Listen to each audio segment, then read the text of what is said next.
No niin. Terve taas ja tervetuloa uusimman videon pariin. Ja tässä oli alkuvuodesta, tehtiin Tonin kanssa parikin videota ja yksihän näistä videoista oli tällainen meidän tuttuun tapaan näitä leffalainoja käytiin läpi. Et edelliset mitä oltiin lainattu, niin puhuttiin niistä pari sanaa ja sitten uudet lainat pistettiin. Ja tätähän me ollaan harrastettu jo useamman vuoden niin kuin näin off-camera, mutta nyt tälle tokaa kertaa, kun nyt saatiin nuo edelliset setit sitten katsottua, niin päätettiin taas pistää narulle leffat. No, siinä on pari kuukautta about. About joo, jotain semmoista, että olisiko se ollut helmikuussa? Tai joo, helmikuun lopusta asuu. Mutta tänään me ajateltiin tähän vähän sellainen pikku erilainen twisti tähän alkupuoleen video siitä, että viimeksi me käytiin ihan random järjestyksessä näitä leffoja, että mitä nyt tuli, mutta nyt me kelattiin, että tulee vähän tämmöistä draaman kaarta siihen, niin käydään silleen, että molemmat ottaa niin kuin edellisen lainaerän, mitä toinen on lainannut se omasta mielestä paskimman leffa, ja sitten eli siis huonoimmasta parhaimpaan mennään siinä, että siinä on sitten tämä top ranking. Joo, mutta mites tehdään? Aloitanko mä vähän? Aloita. No mun mielestä huonoin leffa tästä setistä oli Bones and All, eli tää on 2 vuotta sitten tullut leffa. Ja tässä oli tää ohjaaja tunnettu.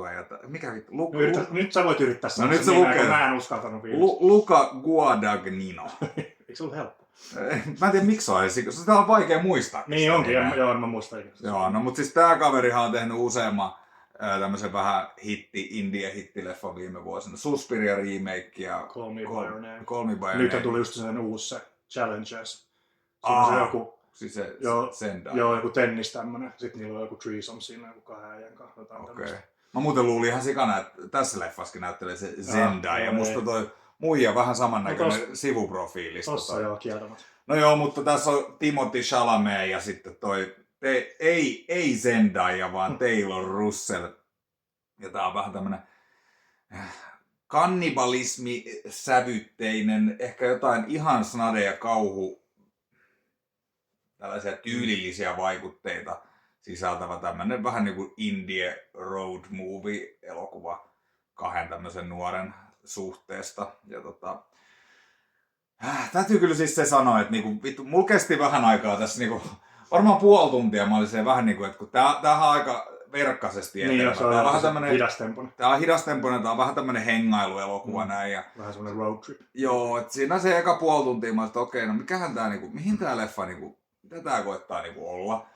Sitten mä jossain kohti tajusin vähän, että okei, no ei tässä ainakaan niinku tällaista kauhujuttuja nyt ehkä niin paljon, eikä tässä ollut, mä ajattelin, että tässä olisi vähän enemmän väkivaltaa, että mä kelasin tässä vähän enemmän semmoinen Bonnie and Clyde kautta True Romance, Natural Born Killers sellainen. Mutta olihan siinä kyllä muutama semmonen ihan ainakin silloin kun mä kävin leffassa katsomassa, niin se ainakin osa yleisöstä selvästi ei ihan tiennyt mihin ne on tullut. Niin tuli ihan selviä niinku reaktioita niistä parista niinku gore-kohtauksista siitä, mutta joo, eihän sitä nyt hirveästi ole loppupeleissä. Joo. Mutta jotenkin siis ehkä semmoinen tietty viipyilevyys, vaikka mä ymmärrän mitä siinä haetaan ja näin, mutta siis mä vaan huomasin sen, kun sitä katsoi ja yritti silleen niinku, ei vaan tiedätkö, jotenkaan tunnetason päässyt siihen. Niin, se on vähän se, että no okei, no vittu. Toi on just semmoinen leffa, että toi vähän niinku elää ja kuolee sen mukana. Mä taas jotenkin pääsin siihen tunnetasoon. Tai jotenkin mun mielestä toi tosi rujon kaunista jotenkin. Joo. Jotenkin semmoinen vähän haikea ja melankolinenkin. Joo. Ja sit siellä just noi kannibaali niinku elementit siinä vielä mukana. Niin joo. Mä jotenkin tykkäsin kyllä, ainakin ekaa katselu. Niin, joo, jotenkin. Siis, ehkä tästä jäi mieleen se Mark Rylance. Joo, se oli kova. Se oli se ihan saatana creepy-tyyppi. Se oli. Siis se oli oikeasti jopa sellainen, niinku, sellainen leffahahmo, pitää kyllä se myöntää, että se ei niinku, siitä ei niinku edes tavallaan tykännyt vihata, vaan se oli jotenkin sellainen vastenmielinen. Pois. Niin, se oli vitun vastenmielinen. Että vähän semmoinen vanha äijä, jolla nyt oli joku side näihin jotenkin. Tosi hyvä roolisuoritus, ainakin mä oon nähnyt sen vaan niin jossain tosi semmosissa, tiedätkö, symppisrooleissa. Niin tossa sitä oli niin ihan päinvastainen. Mut silleen hyvän näköistä kuvaa ja kaikkea, mutta se isoin ongelma mulla oli se, että mä en vaan oikein silleen tunnetasolla oikein tähän päässyt silleen kauhean hyvin. Eikö nyt tähdet vielä loppuun sitten? No, mä olin miettinyt 2 tähteä, mutta sitten mä mietin, että kyllä tässä nyt sen verran kaikkia hyviä juttuja kuitenkin oli, että laitetaan 2,5 nyt ainakin tällä ekalla kerralla, että mennään tällä näin. Tohon ja ota sä sieltä sun mielestä paskin. No niin, täältä tulee Noin. Emmanuelle. Mun mielestä tää oli paskin näistä. Joo. Tästä laineerästä. Mä en oikein, tai siis toki kun tää tuli 70-luvulla, niin tätä pitäisi vähän ajatella niin sen aikakauden kontekstissa, mutta mä en vaan niin pystynyt. Joo. Mä katson tätä ihan liikaa niin nykyään linssejä läpi. Ja niin kuin, mä en vaan niin ymmärrä, että mitä tässä, niin kuin, tai se, että mitä tää niin pitäisi tarjota, koska niin kuin viime videossa naureskeltiin, niin tää ei ole pornoa ollenkaan, mutta tässä ei ole myöskään niin ollenkaan tarinaa. Tää on semmoista niin tarinatonta haahuilua, missä on vähän semmoista ihan pientä erotiikkaa. Niin kuin, mun mielestä vaan siis suoraan sanottuna vaan ihan vitun tylsää. Joo. Ja sitten just nämä erotiikkakohtaukset, niin ei kyllä viisarin välähtänyt kyllä ainakaan mulla ollenkaan mihinkään suuntaan. Mutta hyvännäköistä kuvaa. Että se oli niinku, mihin mä olin tulossa, just, että sentään niinku se mun mielestä vähän niinku pelasti tämän ihan totaaliset noudattavuudella ainakin mun silmissä, koska se oli ihan kaunis leffa kyllä, että se oli ihan kuvattu hienosti. Sehän se ohjaaja Just Jacking, joka on se ohjaajan nimi. Just Jacking, niin sehän oli, siis se oli joku tämmönen muotikuvaaja tai joku valokuvaaja niin kuin ennen. Kyllä se kuva ainakin aika vakaa oli koko ajan, ettei sen ainakaan niin toiseen kädeen kyllä mitään. No, ei ollut mitään shaky-kämiä kyllä. Ei varmaan, mutta siis toi on kyllä sellainen leffa toi Emmanuelle, että pitää sanoa, että eka kerran kun mäkin sen näin, mun mielestä oli ihan vitun tylsää ja silleen niin kuin näin.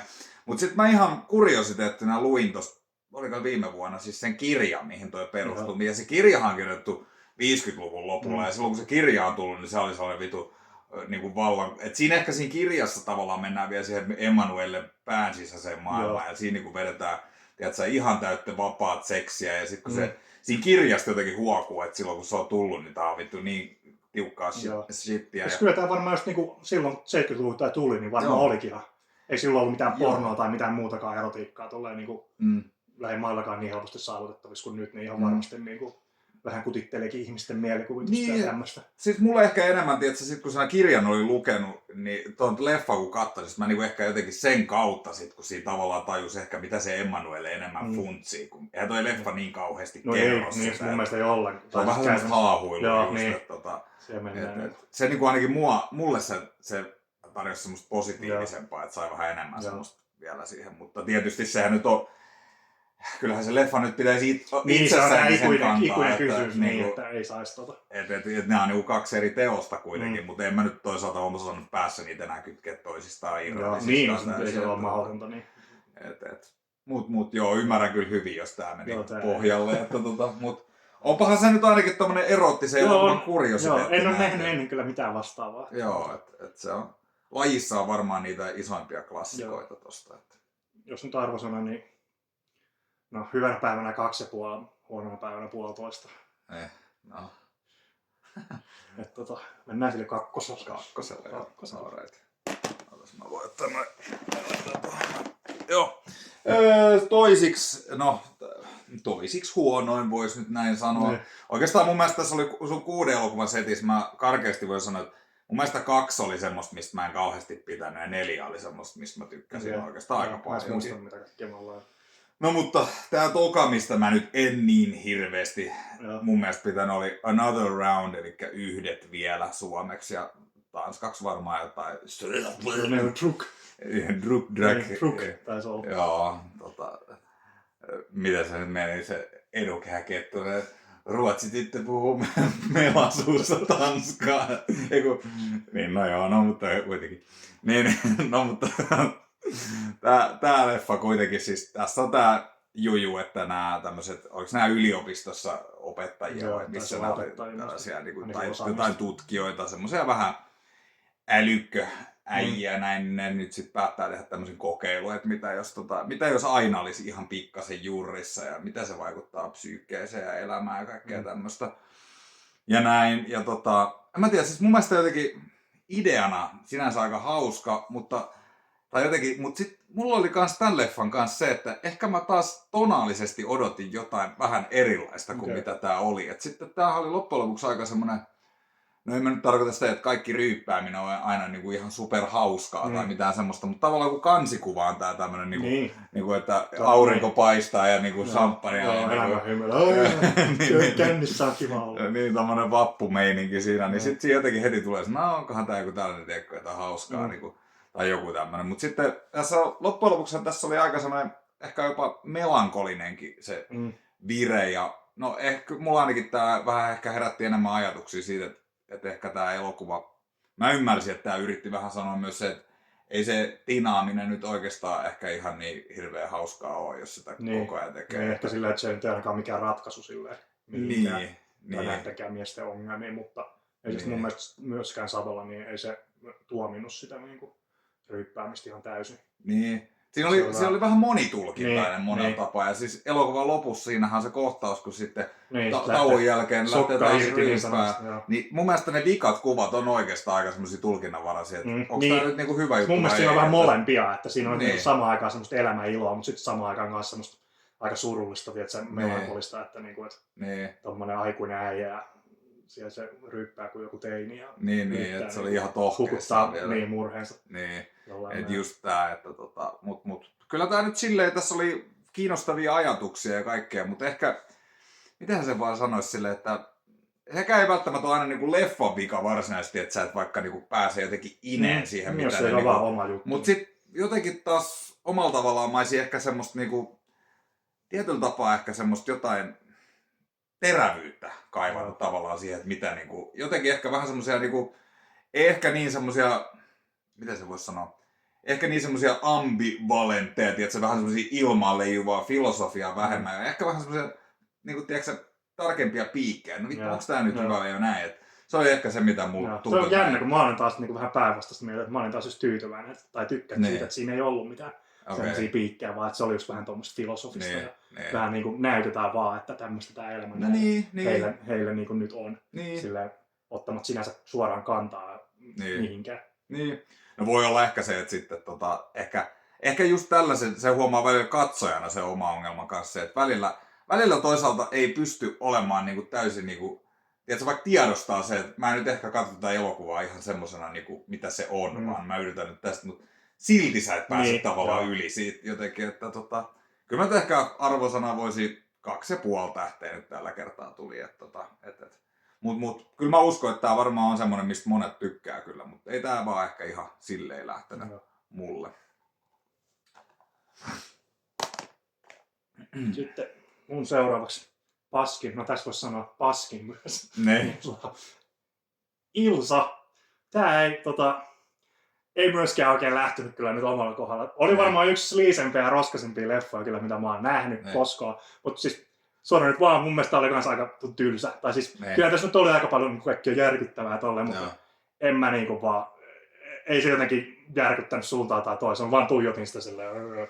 Onpas nyt niinku, että jotenkin jotain jää kaipaamaan kyllä. Sitten myöskään samaan aikaan, että tää ei ollut myöskään ihan niin tarpeeksi paska, että se olisi ollut niinku siinä mielessä hyvä.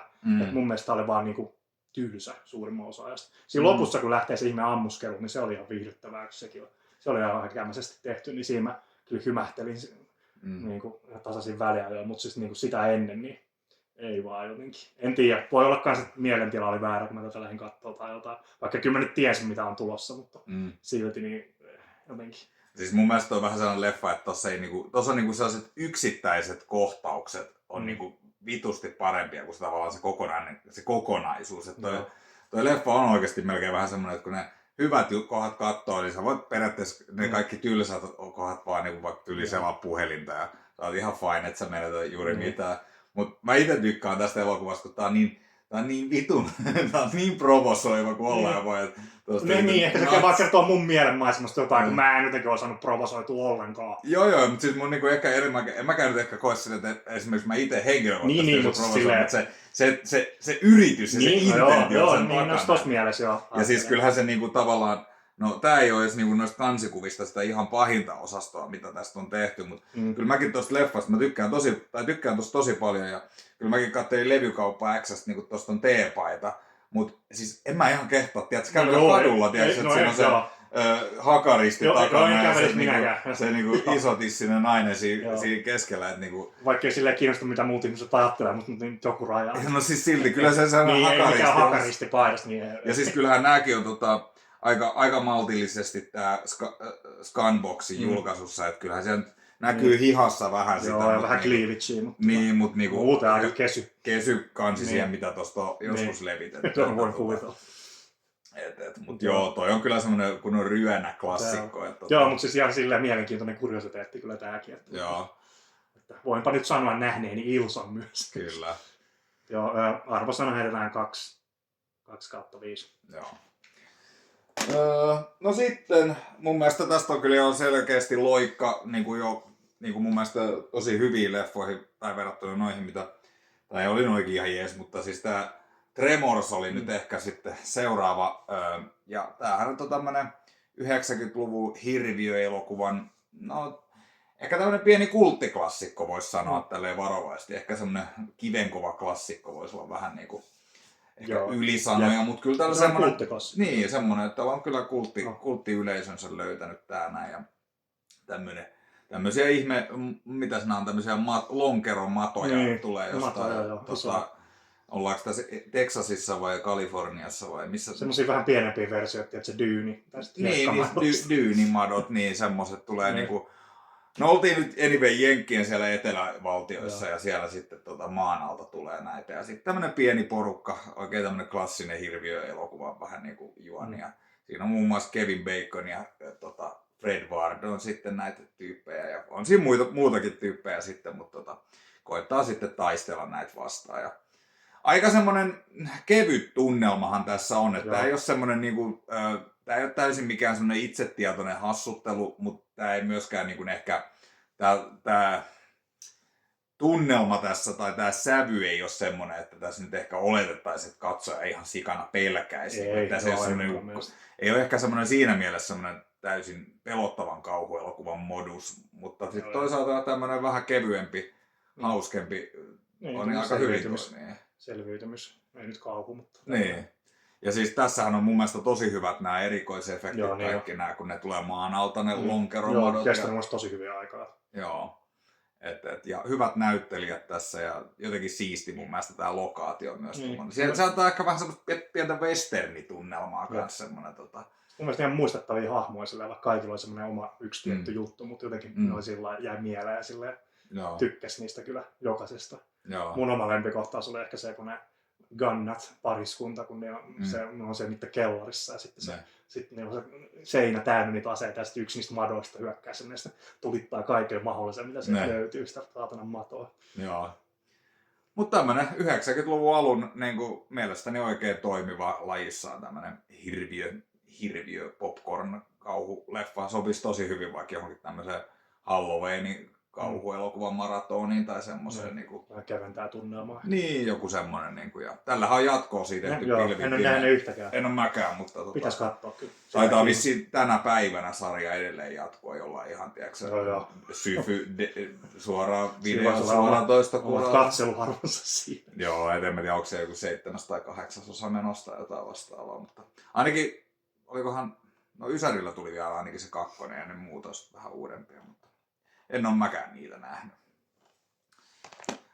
Niin, no heitetään vielä arvosana. Kyllä mä se 3,5 helposti lähtee tälleen näin. Jos mun seuraava. Tää voi olla vähän yllättävä valinta tää, mutta kestää aina Picnic at the Hanging Rock. Tää oli mun mielestä näistä niinku 3. huonoa ja tää oli itse asiassa tuoreen katselu näistä kaikista lainoista. Mitä sitä nyt sanois? Mä ymmärrän, miksi tästä leffasta tykätään aika paljon ja täällä on aika korkeat esimerkiksi, jos joku nyt välittää niistä, niin esimerkiksi IMDb-arvosanat ja tämmöiset. Mutta mun täytyy vaan, että mä en niinku päässyt tähän leffaan niinku ollenkaan mukaan. Et en tiedä, mä katson tää joskus yöllä semiväsyneenä, että olisiko sillä jotain vaikutusta. Voi olla, mutta toisaalta tää oli vähän kanssa semmonen leffa, mikä olisi voinut toimia sillä just yöllä. Mutta jotenkin mä en päässyt niinku tunnetasolla tähän ollenkaan mukaan. Ja sitten tää koko meininki siitä, että tämmöinen joku tyttökoulu ja tämmöinen, niin ja sitten en mä niinku saanut samaistuttua ollenkaan niihin hahmoihin. Ja siis ei mua loppupeleissä kiinnostanut kyllä hevon vittuakaan, mitä kävi tai mitä tapahtui. Eikä se nyt ollut leffan pointtikaan, mutta jotenkin, siis kaunis kuva ja kaunis score ja tälleen, mutta niinku tunnetasolla niin jäi niinku ihan tyhjöä. Mä osittain samaistun tuohon fiilikseen, että on siis Peter Weirin australialainen leffa, oliko tää 76 tai jotain semmoista tullut. Ja siinähän on se siis storissahan ne tyttökoulun ne porukka menee sinne kallioille ja sitten keskellä päivää niin kaikki vaan katoo ja kaikkea, että mihin vittuun ne hävisi. Niin, sit sitä vaan ihmetellään siinä. Niin, sit se on vähän niinku se loppuleffa, ihmetellään sitä.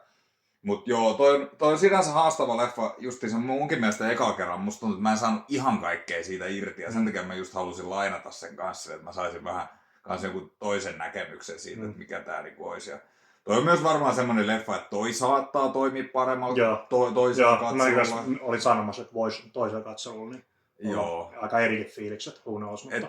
Tavallaan tossa on siis semmonen, niinku, tossa on semmosia elementtejä vähän myös semmosesta kauhuelokuvasta ja mysteeristä. Se on kuitenkin, se on tavallaan tosi creepy juttu, että miten ne nyt yhtäkkiä vaan katos silleen ja niinku, mikä homma tää on.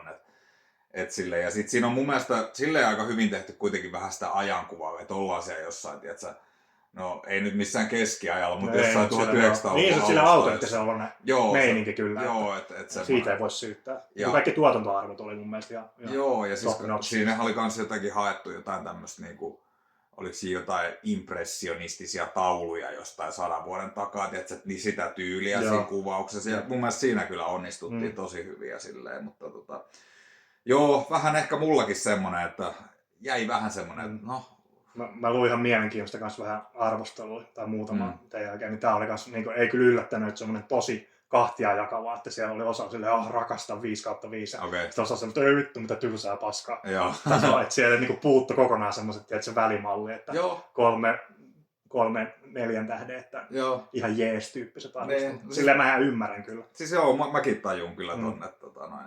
Että en mäkään ihan täysin saanut silleen siitä tunteella kiinni, mutta kyllä mä toisaalta siinä oli paljon juttuja, mistä mä kyllä tykkäsin. Ja Extroissahan tuolla on kyllä kiinnostavaa storya kanssa, sehän perustuu siihen jonkun muijan kirjoittamaan kirjaan. Ja se muijahan selittää jotain, että se kirjoitti sen kirjan, tiedätkö, jossain, siis joku ihan naurettavan lyhyessä ajassa, tiedätkö, jossain 3 vuorokaudessa, se vaan sanoi, että vittu jostain tuli vaan vittu sitä teidän, vittu oli pakko kirjoittaa ihan yhdeltä istumalta ja näin, mutta... Tästä on kai joku minisarjakin tehty joskus, mä IMDb:stä kattelin, on saman niminä, näitä samaa premissia. Okei. Joo, ei ollut ihan mun juttu, mutta ainakaan ekalla katselulla. Mitäs? Kyllä mä tällekin heitän nyt sama 2/5. No niin. Aika alhainen, mutta ei mitään. Sillä mennään. No sitten on näistä mullakin tuorein katselu, tai oliko, no, mutta anyway, mun tuorein katselu oli sitten Gaspar Noé Climax 2018 vuodelta. Ja olin itse asiassa aika varovainen. Tää oli oikeastaan varmaan ihan syystäkin niin kuin viimeisenä katsottu. Että jotenkin kun mä olin kuullut tästä niin paljon kaikkea, niin mä en niin oikein tiedä, että no milloin mä oon vittu valmis katsomaan tänne Climaxia. Sitten oikeastaan nyt oli vaan se, että niinku, tavallaan deadline tuli, kun me oltiin sovittu. Niin, se on hyvä, joo. Mulla oli myös muutama leffan kohdalla. Nyt se katsotaan niinku sitten. Että, ja näin. Ja pitää kyllä sanoa, että oli vähän ehkä semmoinen niinku, jotenkin tosi varovaiset odotukset. Vaikka mä Gaspar Noén leffoista aina niinku, tykkään ja niinku näin, niin lähdin vähän silleen, että tää voi olla myös semmonen, että ei vaan vittu lähde.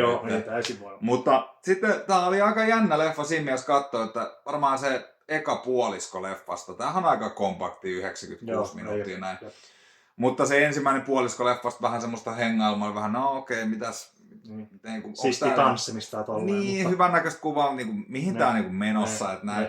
Mutta sitten oikeastaan se on hyvä sit siinä puolen välin kohdalla se niinku lamppu syttyy ja sitten se niinku kaikki saa se idea, niinku se lähtee näin ja sitten siinä on siis se juttu, että niillä on ne bileet niillä tanssikoulun tyypeillä näin ja sitten ilmeisesti joku pistää johonkin booliin jotain LSD ilmeisesti. Niin, LSD tai jotain muuta huumetta, että sitten menee jengi ihan tiloihin sitten siitä ja sellainen aika ahdistavaakin meininkiä lähtee siinä. Mun mielestä oli hyvinkin ahistava siinä ihan lopussa. Joo.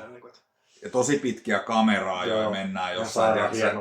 On ja sit mennään välillä ihan ympäri kameraa ja kaikkea niin Gaspar Noé kikkailua paljon siinä, mutta kaikki tuntuu jotenkin tosi perustellulta siinä omassa kontekstissaan, että ei se ole ihan semmoista niinku snobimaista kikkailua. Mun mielestä se toki se että kun ihan sekaisin kaikki, että sitten se kamerakin menee siellä. Niin. Siinä lopussa se vetää sieltä yli ihan maan tasossa silleen.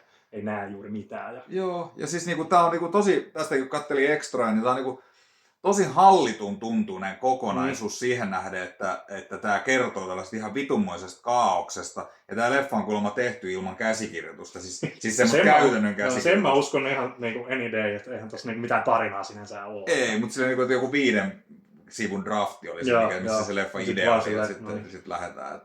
Kamera kuvaa sitä. Niin, jotenkin näin sen oli, mutta sitten kans piti se sanoa, että leffan lopussa tälleen näin siinä sitten vähän semmoinen raukeampi fiilis ehkä lopussa tulee näin. Ja mäkin sitten just heitin leffan loputtaa, mä olin vähän että okei, no kyllä tää oli ihan hyvä niin kuin näin, mutta oikeastaan paljon paremmalta tää leffa tuntui sitten. Musta tuntuu, että jopa elokuva auttoi mua nukkumaan. Niin kuin, mä nukuin viimeinen joku 10 tuntia. Musta tuntuu, että se oli se leffan loppu, että siinä tuli vähän sellainen kliimaksi ja raukeaminen, niin mulle oli hyvät unet tuli näin. Ja sitten aamulla, kun mä sit pyöritin tästä Arrow Blu-raylta noita extroja vähän aamulla ja kattelin näin, niin siis koko ajan kun tätä leffaa miettii, niin tää vaikuttaa vaan paremmalta. Et niinku, mä olin niinku, vähän mietin, että onko tää nyt mulla Gasparnoja ihan parhaita, niinku, mutta siis ehkä, en mä tiedä. Kaikesta mitä mä oon siltä nähnyt, oon tykännyt kovasti, mutta niinku, tää on kyllä ehdottomasti siellä, niinku, siellä kovimmissa. No nyt mun varmaan pitäisi joku heittää, että onko se siellä. Mun mielestä on parempi kuin Enter the Void. Vähän siinä ja siinä Loven kanssa. Mä tykkäsin Lovesta sikana, kun mä näin sen leffateatterissa, mutta en oo kattonut uudestaan. Mä en oikein tiedä, miten se toimisi. No, sit Irreversible on vitu hyvä. En osaa sanoa, onko tää parempi vai huonompi kuin se, mutta... Joo. Mä ajattelin toi ihan piirun verran Irreversible yläpuolella. Joo. Mutta niinku, ja siis musiikkihan tässä on ihan sika hyvä score. Se, mikä se on se Supernature, se Serroinen, se se disco-klassikko, niin piti kyllä tänään kuunnella vielä kävelyllä sitä. Ja Tuli sullekin muuten mieleen siitä, kun se Sofia Boutella, vai mikä se, sen tiedä, se sekoamiskohtaus siinä, niin tuliko sullekin mieleen toi tää Possession? Joo, oli joo. Aika suoraan. Musta tuntuu, että se oli ihan selvä, koska siinähän oli, leffan alussahan siinä on se semmonen jännä juttu, että niitä vähän niinku haastatellaan niitä päähenkilöitä. Joo, se oli vähän oud. Mä olin silleen, miten mä ja sit siinä on semmoset niinku leffapinot ja kirjapinot. Niin siinä oli mielestäni niin selvää, että Gasparino on laittanut siihen, että ne leffat, mitkä on inspiroinut tätä elokuvaa. Siinähän oli Possession, siinä oli Suspiria, sitten siinä oli Kenneth Angerin toi Inauguration of a Pleasure Dome ja sitten oli Eraserhead. No ainakin ne oli, mutta siis jäi helppo nähdä. Mutta joo, tykkäsin tosi kovasti tästä. Ja oli vähän kahden vaiheella, että pistänkö tämän vielä ylemmäksi kuin tämän mun seuraavan pikin, mutta mentiin nyt tällä kertaa tässä kohtaa. 4 tähteä. Sitten seuraava. Kiitos kun sä tän mulle lainasit. Caligula. Tää oli seuraava mun listalla.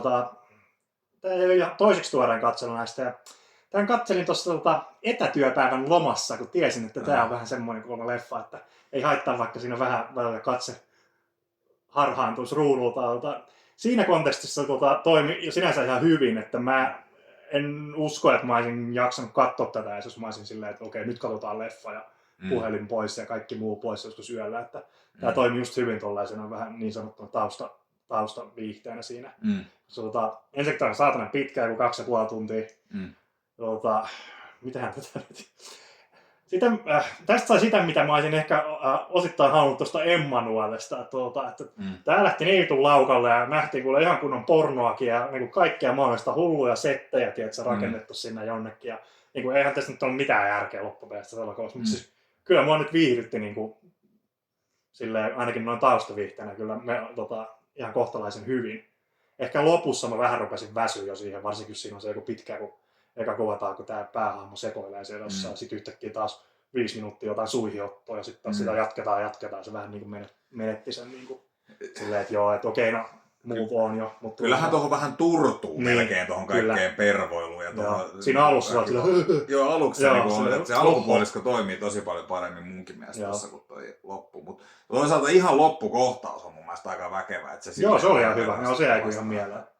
Ja sitten muuten just ne setit, missä ne niinku hengaili, niin kyllä nyt oli niinku rahaa laitettu, tai silleen ainakin yritystä, että ei ollut silleen myöskään halvan oloinen leffa. Ja siis mun mielestä se, mikä vaikka se Caligulahan on varmaan niinku yksi noita, niinku, varsinkin ton aikakauden niinku sekopäisimpiä tuotantoja, mitä on tehty, että niinku, kuinka isolla rahalla ja vitu hulluja juttuja. Niinku, ylipäätään se, että mainstream-näyttelijät ja kovaa pornoa samassa elokuvassa on jo niin, hullu näkö Malcolm McDowell siinä, ja sitten yhtäkkiä sen jälkeen leikataan suoraan johonkin suihiottoon.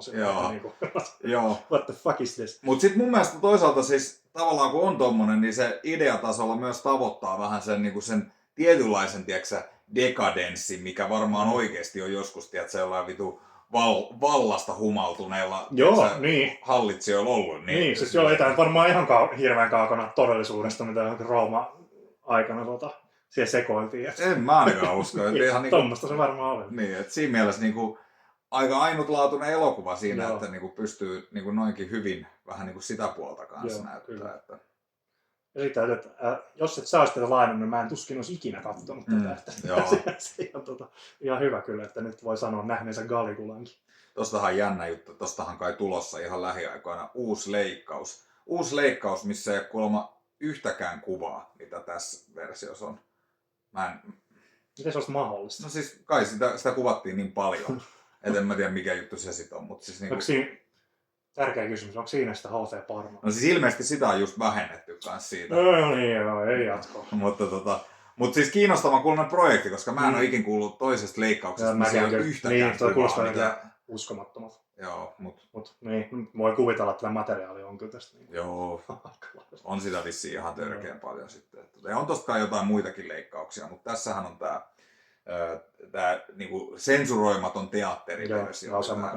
Joo, ja pari muutakin versiota tuolla löytyy muilla levyillä. Eli tämä nyt arvosana, en mä usko, että tämä kyllä ikinä tuon uudelleen katsomaan, mutta tällä kertaa 2,5. Joo. 5. Ehkä voisi 3 hyvänä päivänä. Joo. No sitten mun mielestä ihan sika hyvä Drag the Cross Concrete. Menikö toi telkkari nyt tuon päälle? Oh shit. No, mä laitan sen kiinni tästä. Häiritsee muuta. Joo, niin Drag the Cross Concrete. Oliko tääkin 2018 tullut S. Craig Zahlerin leffa. Toistaiseksi uusi leffa. Sillä hän on nyt ollut pidempi breikki, 6 vuotta elokuvan teosta, vaikka teki tähän aikaan montakin leffaa peräkanaa. Niin totta, kadonnut. Bone Tomahawk ja sitten teki Brawlin Cellblock. Näin tuli aika silleen just. Joo, kaikki tuli siihen 3-4 vuoden sisään.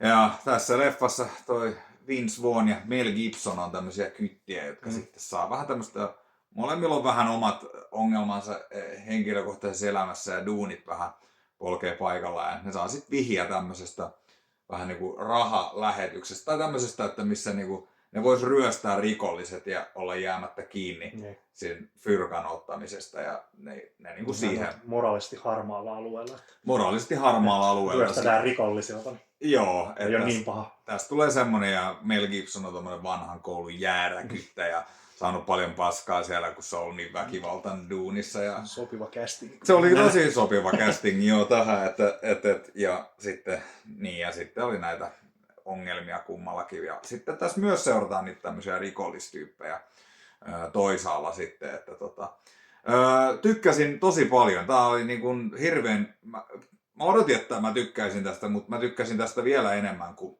mitä mä ajattelin, koska mä en ole nähnyt sitä Brawlin Cellblock 99, mutta mä oon nähnyt Bone Tomahawk ja tykkäsin siitäkin kovasti, mutta mä tykkäsin mun mielestä tästä vielä enemmän, koska tässä oli ehkä jotenkin tosi alusta loppuun lähtien niin kuin ihan tosi silleen niin kuin, miten se voisi sanoa, semmoinen tosi jykevä imu siinä tarinan kerronnassa. Ja sitten tästä on musta helppo uskoa, kun mä luin sit jälkikäteen, että tämä ohjaaja ja käsikirjoittaja, tämä Zahler, niin tämä on ennen elokuvauransa, tämä on ollut siis kirjailija. Että se on Niin, se on hirveän helppo nähdä siitä, että siis tästä niin kuin leffastakin huokuu se, että tässä niin kuin, vaikka joku hahmo olisi vain yhdessä kohtauksessa, niin on ihan saletti, että toi näyttelijä on varmaan saanut kunnon elämäntarina. Niin, taustatarina, että se mitä tyyppi on. Niin, ja se huokuu, että kaikki näyttelijät on tosi sisällä niissä rooleissa. Ja niitä on varmaan kirjoitettu tosi rikkaaksi. Niin siinä. Ja syvyys tossa. Sellainen syvyys ja siis semmoinen, niin kuin, mikä nykyelokuvaohjaajista tai tekijöistä, mulle tulee mieleen vähän Quentin Tarantino, samantyyppinen semmoinen, että niin kuin, ne hahmot tuntuu kolmiulotteisilta ja semmoisilta, ja ne näyttelijät on sisäistänyt ne varmaan just siksi, että tätä substanssia löytyy tältä päätekijältä sitten niihin niin paljon.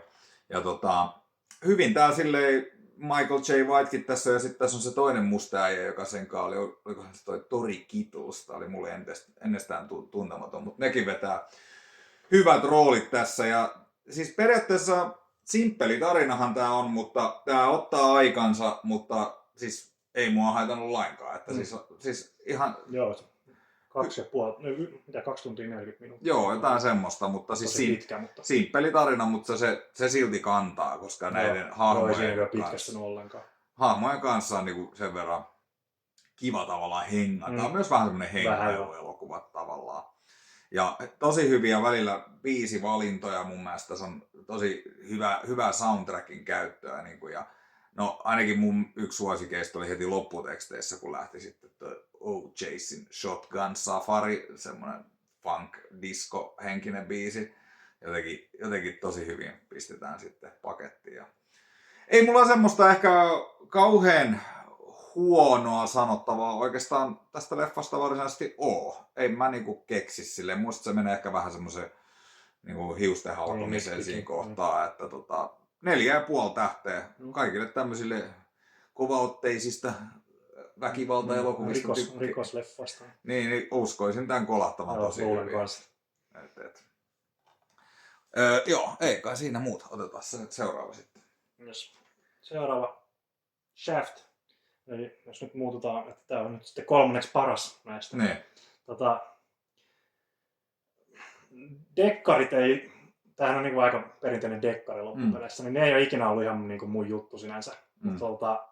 Kyllä tämä oli niin kuitenkin viihdyttävää, kun tuo Richard Roundtree pääosassa niin on tosi karismaattinen ja hyvää musaa, Isaac Hayesin musaa ja silleen ihan kompakti kesto, että viihdyin kyllä pääosin hyvin tämän leffan. Ehkä se niin kuin alussa olisi voinut ehkä rivakammin. Joo. Niin kuin tapahtua jotain, että sitten siinä lopussa tuli vähän ehkä semmoinen, niin kuin, että nyt kiireellä pakettiin fiilis, mutta tykkäsin kyllä päävuosi, että semmoinen aika solid 3/5. Ei mun nyt ihan hirveästi ole silleen sanottavaa tästä, että ehkä niin kuin uusintakatselulla tämä voisi toimia vieläkin paremmin, kun ehkä tietää vähän enemmän, että millainen leffa, mutta joo, ja siis toihan siinä mielessä, mulla on mennyt monta katselua tuon Shaftista tavallaan. Nykyään mä tykkään siitä tosi paljon, mutta mulla meni monta katselua ennen kuin mä tavallaan sisäistin, mistä asioista mä siinä oikeastaan pidän ja mikä ei. Et mun mielestä tämäkin elokuva on silleen, niin kuin vaikka se on just nimenomaan dekkari, niin siinä käytetään tosi paljon tavallaan siihen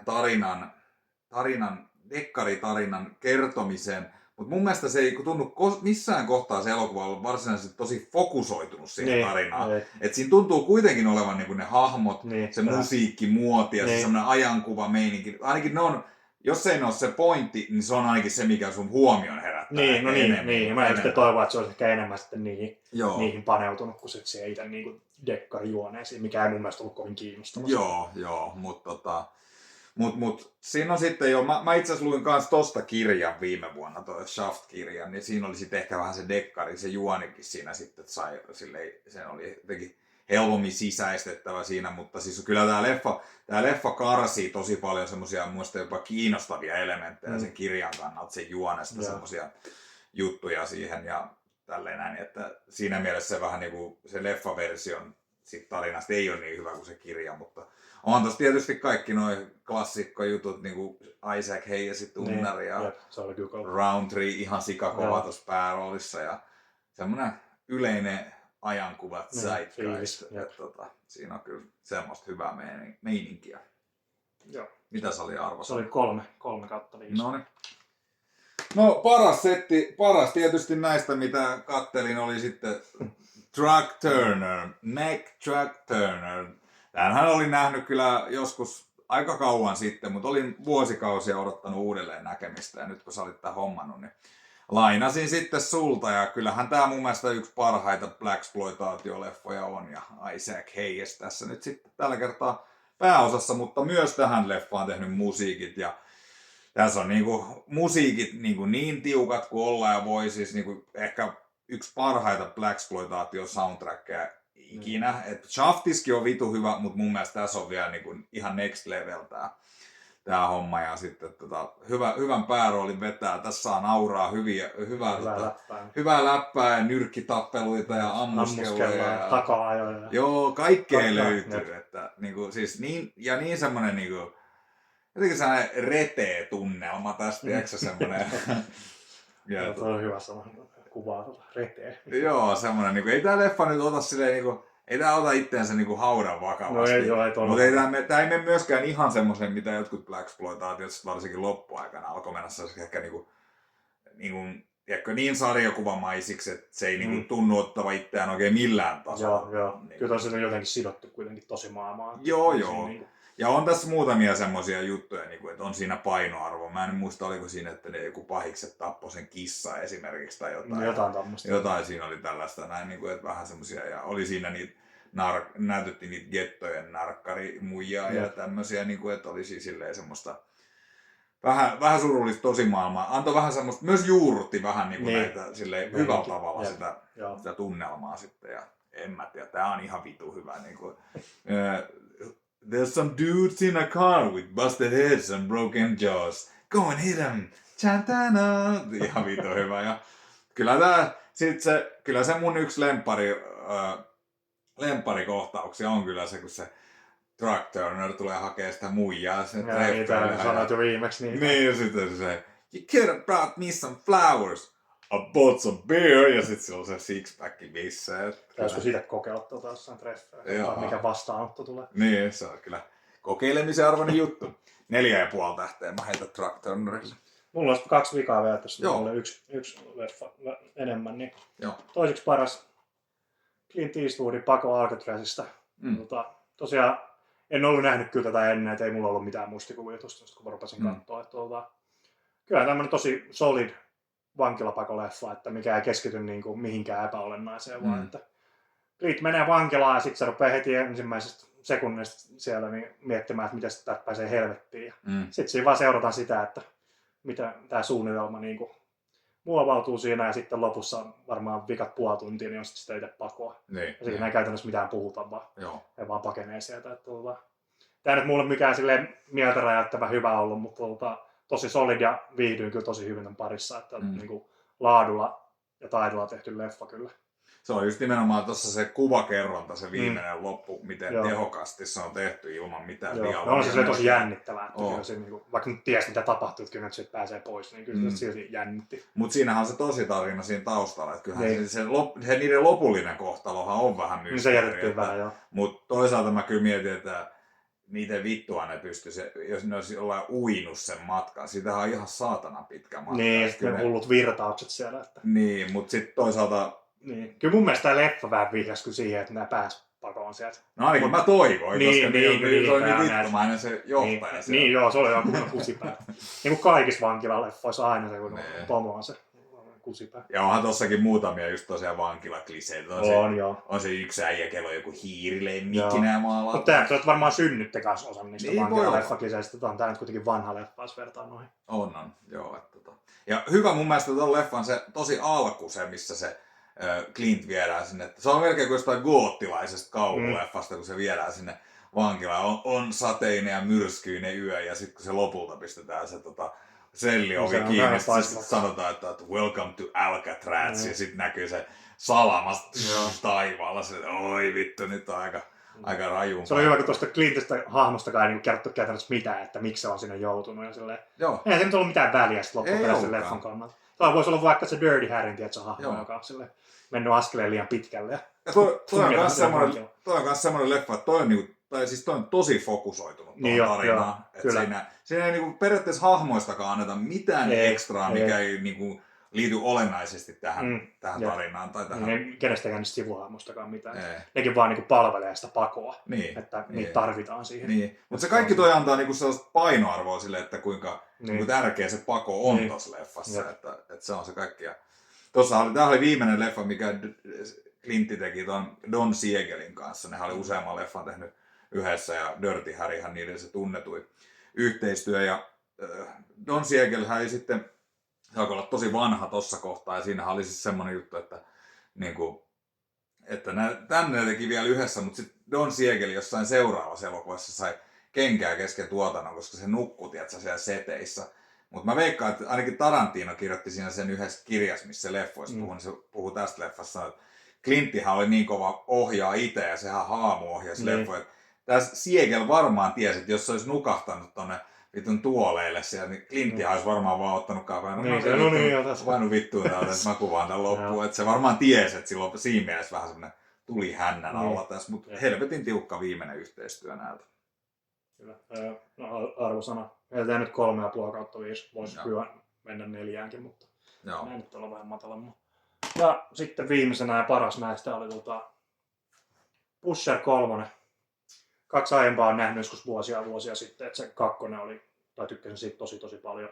Nyt tää 3 sitten vasta vähän jälkijunassa katsottu, niin olihan tää todella kova tai tiukka rikospätkä. Että tää oli vähän sama kuin tuo Paco Alcatrazissa tietysti mielessä, että tässäkään ei niinku keskitytty oikein mihinkään semmoiseen epäolennaiseen, vaan tässä on tää Milon niin 1 päivä käytännössä, tämmönen hyvin hektinen päivä, mikä sitten lähtee lopussa sitten aivan lapasesta, kun tulee vähän liikaa naruja, mitä pitäisi pidellä samaan aikaan käsissä. Niin sitä sitten lähde kuvataan ja sitten lopussaan meni kans niinku yllättävän väkivaltaiseksi, mitä mä en niinku oikein osannut odottaa, kun ei siinä niin leffa eikä tunnin aikana ollut mitään väkivaltaa käytännössä, ja sitten yhtäkkiä siellä lopussa suoletaan. Suolestetaan. Niin, suolestetaan, kun äijä, joka riippuu sieltä katosta. Se oli just se hyvä hahmo, joka tuli siihen loppumetrein mukaan, se on joku vanha kaveri. Se on siitä ykkösestä, se yksi niistä niin, siitä oli niin monta vuotta, että mä enää muista sitä, mutta jotenkin tutun näköinen se oli. Se oli se yksi kavereista. Se on silleen, mä oon jo eläköitynyt näistä hommista, että en mä enää jaksa. Sitten sai, no viimeinen palvelus, no okei. Sitten kun vanha tekijä silleen ilmekkää värähdä, kun se heittää se lihakoukkuja rupeaa. No kun sehän oli jossain, tiedätkö, ravintolassa töissä, se oli jotain teurastaamoa, jotain kebabmestaa pistänyt. Kyllä sen ties miten eläinten kanssa tehdään. Se oli se, myös ihmisten kanssa ihan tottuneesti teki. Se oli kyllä hyvä siinä leffassa, kun se kaverihan ei meinaa lopuksi. Niin kuin, sehän vähän se, että vähän nihkeänä. Niin. Ei sitä loppujen lopuksi tarvinnut kauhean kauan ei se ole ihan hirveästi. Niin. No viimeinen plat, no okei. Niin, no olisi heti sanonut jo. Niin, takas vanhaan tapoihin. Tuntuu, että se melkein haluskin vielä. No niin, se varmasti haluskin. Niin, mutta joo, niin kuin taisit sanoa silloin viimeksi, niin kyllä tuossa tuli vähän Tony Soprano mieleen jo tuosta Milo-hahmosta, että vähän tommoinen samanlainen niin kuin vanhempi rikollinen, joka yrittää samaan aikaan pyörittää tämmöistä niin kuin jonkin sortin perheidylliä sitten rikosmaailman kanssa, että ja eihän ne nyt sitten oikein matchaa sitten. Ja sitten noi omat tommoset terveysongelmat niin, ja stressi vielä siihen päälle. Että oli kyllä kova pätkä, että ei tää ihan mun mielestä yhtä hyvä ollut kuin se 2, että siihen mä pääsin vähän tunnetasolla silleen enemmän mukaan, tai se oli mun mielestä silleen koskettavampi kuin tää, mutta kyllä tää selvästi parempi oli kuin se 1. Joo, mä oon samaa mieltä. Mullakin ehkä karvaperä häviää 2 tossa, mutta ihan törkeä kova leffa joka tapauksessa. Taisin tonne videospessiin heittää 3,5/5, mutta nyt mä oon vähän tätä marinoinut tässä jälkikäteen, niin kyllä sen voisi ihan hyvin heittää 4/5. Mä heitin viime vuonna kävi katsoa Reginassa. Sä heitit 5 tähteä. Sä oot niin antelias, mutta sun 5 tähtien kanssa. No, ainakin menettää täysin painoarvosta. Ainakin Pusher 3 piti saada se. Se oli ihan saletti.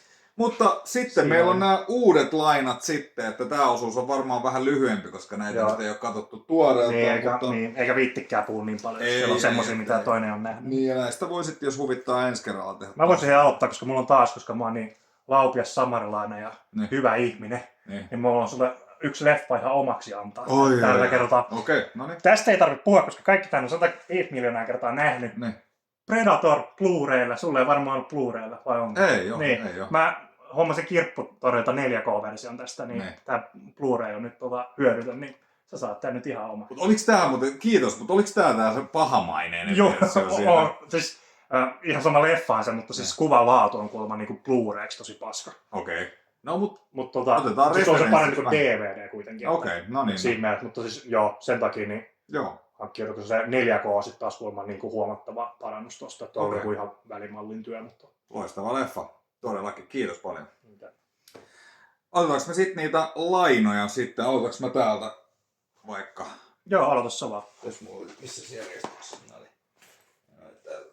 Kerrotaan tosta vähän noita uudestaan. Mä en ole ihan saletti, oletko sä nähnyt Blakulaa? Blaxploitaatio on mun mielestä yksi tiukimmista leffoista. Tää nyt on tämmönen Eurekan julkaisu, missä on myös jatko-osa Scream, Blacula Scream. Että tää nyt on semmonen leffa, että jos ekan katsoo ja jos siitä tykkää, niin kyllä sit varmaan tosta kakkosestakin tykkää, mutta jos ei tykkää, niin en mä usko, että toi kakkonen nyt mitään hirveästi antaa sitten uutta. Mutta käytännössä Dracula-adaptaatio, mutta vaan nimestä päätellä. Getossa niin 70-luvulla. Ja sitten tossahan nyt on se porkkana tietysti tuohon kakkoseen vielä, että siinä on sitten Pam Grier esiintyy kanssa. Okay. Mun ihan yksi lemppari Blaxploitaatio-leffoista ehdottomasti. Sitten, no mä otan ensimmäisen nää, mitä sä toivoit. Joo. Lainaa, eli Audition.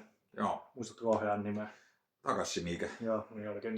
Joo, tämän Santeri tosiaan toivo ottaa nyt nähdä tämän joskus. Joo, mutta helvetin pitkä aika. Joo. Mäkin kattelin tämän nyt ensimmäisen kerran vasta kun tyyliin kuukausi sitten. Joo. Tykkäsin kyllä, vaikka oli hyvin erilainen leffa kuin mä odotin. Joo. Mikä vähän alussa hämäsi, mutta loppupeleissä niin tykkäsin kyllä kovasti, että toi Arrow on hyvä Blu-ray. Että... Joo. Mitä hauskaa. Tämähän tosiaan mä ajattelin, voi ehkä tässäkin paljastaa, mutta mä oon noita vuosikymmen kauhu live. Mä oon tehnyt yhden niitä, oli 2000-2009, mutta seuraava osuus tulee käsittelemään 90-lukua sitten. Ja tää oli mun mielestä niitä tämmöisiä quintessential 90-lukua. Koska tää olikaan julkaistu? Tää oli 99. Niin siinä on niin, että tää on mun mielestä niitä parhaita loppujen lopuksi ysärikauhuja mun mielestäni. Haluan ehdottomasti uusia, niin siksi mä kysyin sitä. Sitten toinen leffa. Ajattelin, tää nyt vähän taas kepillä jäätä. Kojaniskatsi. Never heard. Kojaniskatsi. Tää on nyt siis sellaista... Tää on siis tämmönen taide-elokuva, mikä on 80 minuuttia pitkä. Tässä ei puhuta mitään, mutta tässä on vaan vitusti kuvia ympäri maailmaa ja kaikkea niinku sademetsistä. Nyt mä muistan, sä oot joskus kännissä selittänyt tästä. Ja sitten kaikkia, tiedätkö, niinku, vesiputouksia ja kaikkia hiilivoimaloita ja kaikkea. Sitten kaiken taustalla se on semmoinen tosi hypnoottinen musiikki tälleen näin. Ja niinku... Kuulostaa tämmöiset hyvät ensitreffiä elokuvaatat. Joo. Mutta kun juustonaksut kaupasta ja nyt katsotaan. Joo, ja sitten välillä ollaan, tiedätkö, Wall Streetillä jotain bisnesmiehiä, sitten välillä ollaan jossain, tiedätkö, metsissä, tiedätkö, niinku alkuperäisasukkaita lannenvaatteissa. Ja niinku, tästä mennään niin ajasta avaruuteen kirjaimellisesti, mutta vittu, että on hyvä. Okay, no niin, tää on semmonen, ja siis tää on yllättävän, vaikka tää kuulostaa ehkä tylsältä, mutta tää on niinku, tässä on yllättävän paljon semmoista imua, tiedätkö, mutta pitää olla vähän semmonen niinku mieli, että jaksaa vähän. Niin, ei ihan joka iltaan kyllä varmasti. Niin, ja siis semmonen niinku, ja siis sellainen, että vaikka nyt ei vitusti viihtyisi, niin siis semmoinen, että niin. Se idea kuitenkin on sen verran vastaanottava mielentila, että se, se idea kuitenkin vähintään niin kuin, saa siitä kiinni. Mutta mä tykkään tästä kovasti tästä leffasta. Tästähän on tullut tämmöinen vähän niin kuin avantgarde-taideleffa ja semmoinen niin kuin yksi kovimmista klassikoista sitten niin. Jos ainakin vihreää kukkaa tykkää polttaa, niin se on ihan hyvä semmoinen companion tohon noin. Yes. Sitten seuraava sun toive. Joo. Manaa 3. Joo. Tämänkin kattelin itse asiassa eilen, katoin ihan ensimmäistä kertaa. Okei. Halusin katsoa ennen kuin lainaan sulle. Niin nyt tulee ehkä vähän kontroversiaali mielipide, mutta siis mä tykkäsin tästä jopa ehkä enemmän kuin ykkösmanaajasta. Se kakkonen on ihan paska, mistä sä voit tykkää, mutta siis, tää oli ei voisi kuvaa kuinka iso parannus siihen verrattuna. Tää tuntui, vaikka tätähän ei ilmeisesti haluttu, niin, tai tää mikä tuo Blake, ei halunnut manaajaa tähän simeessä ollenkaan, mutta sehän, tai siis nimeensä, että tämä halusi olla silleen ihan itsenäinen. Mutta kyllä tämä mun mielestä silti kuitenkin tuntui silleen hyvällä tavalla manaaja, ainakin jotain henkiset jatko-osat. Mun mielestä tämä oli paljon kriipimpi, tai tietysti meidän kriipimpi ja semmoinen tunnelmallisempi kuin jopa se eka manaaja. Joo, mullahan löytyy leffa sinänsä hyllystä tuolta DVD:llä, mutta se on se ainoastaan se teatteriversio. Joo, tässä on myös se Legion. Joo, niin sit mä ajattelin sen justiinsa katsoa vähän vielä tuohon vertailuksi. Ja tääkin tosiaan tuohon ysärikauhuprojektiin. Se on 90. 90 tullut tää näin, niin tää sit kans siihen sitten kuuluu. Bongasitko muuten Samuel L. Jacksonia tästä leffasta? En bongannut silloin, mutta mä katsoin jälkeen että tuon Red Letter Median tai Rewind jakson, niin ne sanoi, että siinä Samuel Jackson siinä, kun mä sanoin, että ei perkele, meni kyllä. Se oli tietysti niin happonen se ihme unikohtaus siinä, että mä vaan kattelin joka puolella ruutuun silleen, what the fuck is going on. Se oli joku sekunnin siinä, ja siinä oli taas, ei ollut sen oma ääni, vaan siellä oli dubattu joku toinen. Niin oli, joo, sekin vielä hämää. Jos siinä olisi ollut sen ääni, niin kyllä sitten ehkä olisi bongannut. Mutta tää teatteriversiosta itsekin tykkään kovasti, että kyllä tää on semmoinen omanlainen tunnelma. Mun mielestä tossa, tai se kulma se ihan loppu, kun siinä tulee se itse manaus, se on kulma reshootti. Mutta siis se ei sinänsä sopinut ehkä ihan täysin siihen itse siihen aikaisempaan leffaan, sen tunnelmaan, mutta mun mielestä se oli silti hyvin tehty, tai siinä on oma tunnelmansa, ja sitten se oli jotenkin mun mielestä se oli vaan hyvä loppu. Siis se on vähän niinku samaan aikaan silleen mun mielestä, että se ei istu tavallaan jatkoksi siihen Mana ja ykkösen, mutta se silti sopii siihen leffaan. Joo. Se oli jotenkin jännä, että niinku reshooteksi niin ihan onnistunut mun mielestä. Niin munkin mielestä, että se on ihan hyvä. Ja sitten pakko aina, kun tästä puhuu, niin onhan pakko aina mainita se ehkä, kyllä munkin mielestä on kaikki aikojen paras jumpscare, se siinä. On se on hyvä. Joo, vaikka mä olin valitettavasti spoilaantunut siitä, nähnyt sen lukemattomia kertoa aina, mutta silti ihan helvetin toimiva, että se niinku ensimmäisellä kerralla niin voi vaan kuvitella, että ei saatana. Niin. Jes, mutta sitten oliks sitten tällainen elokuva suomalainen kuin Joulubileet. Helvettiä. No siis kun me nyt ollaan molemmat niinku tosi kovia Ponterosa-elokuvan sattuneesta syystä. Joo, niin mä ajattelin sit semmoista... Ihan muoveissa vielä. No mä oon tämän nähnyt aiemmin, mutta tää nyt oli jostain alennuksesta ostettu sitten, mutta ajattelin, että siis niinku ehkä jos nyt yksi elokuva, joka vähän muistuttaisi Ponterosaa suomalaista, olisi mun mielestä Joulubileet. No, se on ihan hyvä myynti. Ja kyllä tässä, ei tää ole niin hyvä kuin Ponterosa, mutta on tää... Mikä on? No ei mikään, mutta on tässä semmoinen niinku, just sellaista tietynlaista luovaa hulluutta ja semmoista ihan niinku crazyä huumoria. Niinku, mutta mä oon nähnyt niin vähän Suomi-leffoja ylipäätänsä. Joo. Ja hyvä niitäkin on joskus katsella. Joo, ja sitten tässä on nyt esimerkiksi jotain tästä huumorista kertoo se, että kun tuossa on niinku tuolla vähän niinku saunassa, mutta siis toi on niinku, tässä elokuvassa nuo hahmot tekee tuon vaatekomeroon niinku saunan, koska nämä viettää joulua keskellä kesää, koska toi yksi äijä on päässyt linnasta ja se tykkää tosi kovasti joulusta ja sitten se haluaa päästä viettää joulua, niin sitten ne kaverit on sanoo, okei vittu. Vittu on hyviä kavereita, niin, voi muut sanoa. sitten ne esimerkiksi mä haluaisin mennä saunaan, sitten ne alkaa kyhää tämmöistä vaatekomeroon, tämmöistä saunaa, ja sitten niillä ei ole vittu lattiakaivoa siellä, sitten se on joku tää Oiva Lohtander siihen kohtaan, se on jotenkin se, että hei niin, mutta miten me voidaan tässä heitellä löylyä tai näin, että mihin tää vesi menee, kun eihän täällä ole lattiakaivoa, sitten toi yksi on vaan silleen, tiiäks, tonniseteli naamassa, että turpakin, heitä sitä löylyä lisää läski. Tämä kuulostaa kyllä hyvältä. Joo, että joulubileet. Joulu on perhejuhla. Joo. Hyviä leffoja tämmöistä. Nyt tulee sitten vähän... No itse asiassa täällä on vielä sun viimeinen toive. Joo. Eli Jacob's Ladder. Joo. Jaakobin tikapuut. Tämänkin sä oot joskus nähnyt, mutta... On nähnyt, mutta siitä on liikaa. Menee ilmeisesti tuohon samaan sun projektiin. Menee joo, että tääkin mä haluan katsoa uudestaan. Mullakin on aika monta vuotta, kun mä oon tän nähnyt, mutta jäänyt kyllä ihan elävästi mieleen. Kyllä tykkäsin kovasti itse. Löysin tän Blu-ray jostain Tukholmassa olevasta ollaan kirppikseltä. Maksoi joku alle kybän, niin lähti kyllä heti mukaan, koska ei tää nyt ihan super... Tää nyt harvinainen on, mutta ei tätä nyt ihan joka kaupassakaan. Ei olekaan, joo. Ja siis hyvä tommonen unenomainen painajainen. Lynchmäistä fiilistä. Joo, ehdottomasti. Hyvä leffa. Sen muistan, että pääpari tässä oli tosi hyvä, toi Tim Robbins ja Elizabeth Penny. Joo. No sitten, sä itse asiassa pyysit tän lainaa Rec DVD. Se oli ilmeisesti se Blu-ray-ostaja. Ostin Blu-ray ihan uutena ja sitten laitoin se sitten joku ilta niin Pleikka Vitoseen aikana katsoa se, niin sitten Pleikka Vitonen tilttasi ja pari kertaa yritin ja joka kerta sama juttu. Mä olin mitään helvettiä. Sitten vähän menin Google-ihmiseen maailmaan ja siellä osattiin kertoa, että se Suomi Blu-ray-julkaisu siitä on ihan paska, että siitä kuulemma toimii vain joku 1-5% kaikista julkaisuista. Niin ei se nyt sitten toimi. Mulla olisi Blu-ray-soitin kanssa, mutta en mä saksa yrittää sillä, kun se on vaan ilmeisesti paskana. Ja ilmeisesti suurin osa niistä julkaisuista on paskana. Se menee nyt vaan roskiin sitten se. Onneksi ei maksanut paljon. Mutta... Eikä käynyt sun kohdalla sitä lottovoittoa, että olisi se yksi. No ei, kun minä kyseessä, niin ei saatana varmasti ole sun lottokohdalla.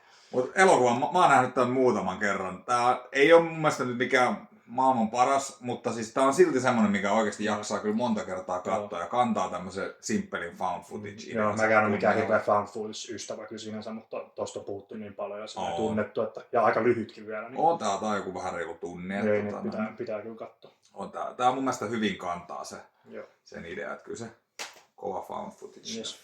Toi ainakin toimii sitä. No kyllä se toimii, se on kattu parikin kertaa. Okei, no sitten mennään vähän, että mä en tiedä, oot sä osaa näistä nähnyt, mutta kokeillaan kepillä jäätä. Ootko nähnyt tämmöistä kuin Devil's Advocate? No oon nähnyt. Löytyy itse asiassa hyllystäkin. Mä yritin katsoa jotain sun pisteytyksiä jostain, mutta ei löytynyt. Mä ajattelin, että ootko sä nähnyt. Mut mä voin katsoa silti tolta, koska mulla on DVD ja mä en sitä. No siis ei tää nyt mikään maailman ihmeisiä ole, mutta tämmönen, ja tää on vielä joku unrated Director's Cut, niin on tää nyt silleen Al Pacino pääsee irti oikein urakalla. Ja saatana. Niin, saatana tai Luciferina, ja sitten Keanu Reeves tuijottaa silleen hölmistyneenä eteensä. Ja, niin kuin se, ja sitten toki säkin tommonen lähpuh setämies kun oot, niin tässä on toi nuori Charlize Theron ihan melkein kokonaan alasti. Niin. Oliko se tässä elokuvassa, kun se oli se Keanu ja Charlize on siinä, ja sitten se Keanu Al Pacinolle, I love this woman, ja sitten Al Pacino sanoi, että because she got a great ass and you got your hair all up in it. Ja sitten, ei, mutta se olikin. Ei. Ja sitten pirusarvet tulee tänne päähän. Olisi muuten ollut vittu hyvä kyllä, mutta ei valitettavasti. Se olisi sopinut hyvin. Niin, olisikin joo. Joo, tää on aika ihan mielenkiintoinen leffa, mutta jos sä oot nähnyt, niin. Joo, kyllä siis tää tulee kans mun ysärikauhuprojekti, mutta kyllä mä tämän mieluummin tältä katon. Niin joo, tää on niinku totta. Kyllähän tää kauhuleffaksi lasketaan ja sitten sitä on vielä eri versio, niin otetaan sitten täältä. Tää on ihan jees. Hyvä juttu. No sitten viimeksi, mutta toisella kertaa mä olin lainannut sulle Dolomite, niin nyt on sitten Human Tornado. Oh yeah. This motherfucker thought I was dead, but he didn't know that I am the Human Tornado. Tässä on niin Ootan innolla. tässä on kyllä se on Vinegar-syndroome. Vinegar-syndroome, ja tässä on hito hyvät ekstrat kaikki. Aika lailla yhtä hyvä kuin Dolomitekin mun mielestä. Että, joo, eipä kai sinne. Siis kyllähän tää nyt on tällaisia blaxploitaatio-klassikkoja tääkin nyt sitten. Ja, näin, mutta piti sanoa, että ehkä tokalla kerralla, kun nämä molemmat chiikas, niin kyllä mun mielestä ehkä ekalla kerralla musta tuntuu, että tää oli parempi kuin Dolomite. Nyt musta tuntuu vähän, että kyllä Dolomite ehkä vähän parempi oli kuin tää, mutta hyvin samantyyppisessä rekisterissä mennään. Tää on ehkä astetta itsetietoisempi siinä tavallaan. Se on samaan aikaan hyvä tai huono asia, vähän riippuu. Mutta kyllä tässä silti semmoinen ehkä hyvällä tavalla amatöörimäinen touch. Niin, joo, mä en usko, että mikään ammattilaisiksi muuttuu. Joo, mutta tässähän näkyy myös Ernie Hudson tässä elokuvassa. Okei, niin, että ihan tommonen joo, kovan luokan nimi. Mutta tässäkin on niin hämmentävä juttu, että Ernie Hudson, se näissä extroilla se selittää, se elokuvassakin näkyy, että se sen hahmo, niin, tai se ei päässyt joka päivä sinne kuvauksiin, niin sit oliko se sen veli oli jotenkin, ja se niinku tuli niinku, tiedätkö, niinku sen doubleiksi siihen niinku niihin kohtauksiin, mutta se luuli, että niinku sitä olisi kuvattu, tiedätkö, jostain takaraivosta, tiedätkö, tai näin, että molemmilta suoraan vaan, tiedätkö, semmoisissa white shoteissa, että jos sä katsot tarkkaan, niin se semmoinen pinkki poolopaita, niin jätkä, se on useimmissa kuvissa Ernie Hudson, mutta välillä siellä on se veli. Joo, että se tää veli eikä joku ihan random. No ei, joo, mutta siis on se silti vitu outo. Niin, se yleensä ihan samalta näitä veljeksetkään. Ei oo, kyllä se ero huomaa, kun siihen kiinnittää huomioon, mutta joo, kova leffa. Sitten on taas näitä, mä en ole ihan varma, että ootko sä nähnyt. No, silti hyvä leffa, niin ansaitsee vielä. Ootko säkin nähnyt Blue Ruin? En. Et? No hyvä. En, mutta mä oon nähnyt Green Room. Joo, kyllä. Että tää on se, oliko tää Jeremy Saulnier? Joo. Taisi olla ohjaaja. Niin onko tää nyt sen eka leffa sitten? Kuitenkin ainakin ennen Green Roomia. Joo. Niin tämmönen, siis kostotarina. Aina toimiva genre. Ja tää on mun mielestä siis tosi kova pätkä. Et ei ole semmoinen ihan perinteinen kostotarina kuitenkaan, että tässä on vähän jotain ideaakin siinä niin kuin, tai tämmöistä filosofiaa siinä taustalla. Okay. Tämmöinen aika creepy ja muistaakseni sopivan lyhyt. Ja luulen, että voisi olla kyllä ihan sulla. Siis Green Roomista tykkäsin ihan sikana. Että ei toi mun mielestä taida se ihan eka olla. Sillä oli se joku kauhukomedia. Joo, voi hyvin olla. Joo. Se vaan musta, että niinku, tää on ennen sitä Green Roomia ainakin. Että. Joo, mutta on kuullut tästä paljon hyvää ja mielellään kyllä kattelen tänne. No sitten oli Tropa Delite 2. Mä olin ehkä joku vuosi sitten tai pari vuotta sitten sulle lainannut se ykkösen. Ja tää on mun mielestä vielä kaikilla osa-alueilla parempi kuin se ykkönen. Tässä mennään niinku tavallaan sieltä faveloista ja poliiseista myös semmoiseen laajempaan. Miten kaikki kytkeytyy, rahavirrat ja politiikka. Vähän niinku tää langalla, tiedätkö? Joo. Wire-meininki. Joo, vähän se niinku laajennetaan. Joo, se laajennetaan just sillä tapaa. Ja tää on niinku tosi hyvin tehty semmonen story tällaisesta niinku tämän tyyppisestä yhteiskunnasta, mitä ainakin tuolla latinalaisessa Amerikassa on paljon ja miten se sitten toimii ja miten nämä kytät. Ja tässähän siis kytät, koska ne on korruptoituneita jo valmiiksi, niin ne päättääkin, ne on ahnepäissään, ne ajatteleekin, että mitä vittua, että miksi me sieltä faveloista, niin kuin, miksi me annettaisiin niiden huumedillereiden saada mitään kattia, koska mehän voidaan vaan tappaa ne kaikki ja alkaa itse diilaa sitä. Tämä on niin se lähtökohta, mutta sitten tässä tulee politiikka mukaan niin, siihen ja sitten se poliisilaitos. Joo. Tässä on paljon kaikkea, mutta helvetin hyvä leffa mun mielestä. Jos sitten laitetaan tää tähän. Tästäkään nyt ihan sata varmaan oletko nähnyt, mutta tääkin on niin hyvä, että on se Warrior. Joo, en ole nähnyt. No sitten tää varmasti, tai voin aika varmasti sanoa, että tykkäät, että tämmönen niinku, jos nyt pitää yksinkertaistaa, niin tämmönen vapaa-ottelu maailman Rocky käytännössä. Ei nyt ihan, mutta kuitenkin suurena Rocky-fanina, niin varmasti tykkää tästäkin, että vähän samaa meininkiä. Tosi kova kästi, että tässä on Tom Hardy ja sitten toi Nick Nolte, niiden veljesten isänä tässä. Ja sitten itse asiassa tähän tuon sun Gradu-projektiin, niin tämä sopii myös siinä mielessä, että tässä on toi Kurt Angle ihan pienessä roolissa, että se esittää semmoista kovaa venäläistä vapaa-ottelua ja tällaista nämä molemmat, tai ainakin jompikumpi ottaa. Että mun mielestä tosi toimiva tämmöinen niin kuin vapaa-ottelu. Ylivoimaisesti paras vapaa-otteluelokuva, mitä on tehty. Se nyt ei ole kovin iso saavutus sinänsä, koska ei niitä ole, mutta tämä on ylivoimaisesti paras jo. Sillä sehän vapaa-ottelu vähän laina semmoinen, että sitä on tosi vaikea saada mitenkään järkevästi niin kuin kaptoroitua niin kuin ruudulle edes lähelle realistisesti. Et vielä vaikeampaa kuin nyrkkeily, mutta kyllä tämä nyt ihan kohtalaisen hyvin siinä onnistuu, että ei sitä ainakaan ihan överiksi vedä. Joo. Ehkä sellainen kauhean elokuvallinen laji tavallaan siinä, että siinä ollaan kuitenkin. Tai sitä voi olla kyllä se voisi kuvata sillä elokuva, mutta sitten se, että taas se olisi vielä niin kaukana siitä laista. Tässä ne on ihan hyviä ne ottelukohtaukset. Tom Hardy on kyllä tosi uskottava tommosena. Bodannut itsensä hirveäseen kuosiin. Sehän kai jotenkin jossain määrin harrastaa tuommoista muutenkin. Joo, se on joku brassejutsu, joku sininen vyö tai purppuravyö. Se voitti se oli mennyt jonkin random britti brassijutsu-kilpailuun sille vaan yhtäkkiä. Ja sitten oli voittanut vielä. Ei nyt mitkään siis mestaruuskisat, mutta tämmöistä kuin piiri on voittanut silleen. Että se on varmaan toisilla jannuilla silleen ollut se, että mitä helvettiä, mä painin just Tom Hardin kanssa. Siinä voi mennä vähän pasmat sekaisin. Mä luin ton uutisen kanssa. Joo, silleen, että ihan hyvä rooli, tai niinku castingi kyllä siinäkin mielessä tää. Joo. Yes, thanks. Ja otetaan täältä sitten, viimeksi sä sanoit siinä videolla, kun mä sen Emmanuelle lainasin, niin mä sanoin siitä Emmanuelle, että niin hei, tää nyt ei oo sit mitään niinku pornoa, ja sitten sä sanoit, että no vie takas sitten. Nyt mä ajattelin, että nyt mä lainaan sulle ihan niinku oikea pornoelokuva. Sex World. Sun liukkaria lainaa vielä. Joo, on tossa pistää sit kun on tää video laittu. Mutta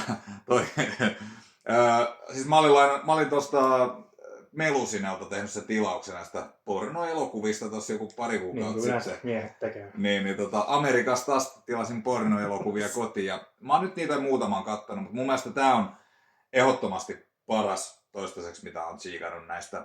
Ja niinku, no se, että millä moduksella tätä lähtee katsomaan on ihan jokaisen oma asia, mutta mä nyt lähdin tätä lähinnä tämmöisenä niinku ajankuvana ja elokuvana ja semmosena.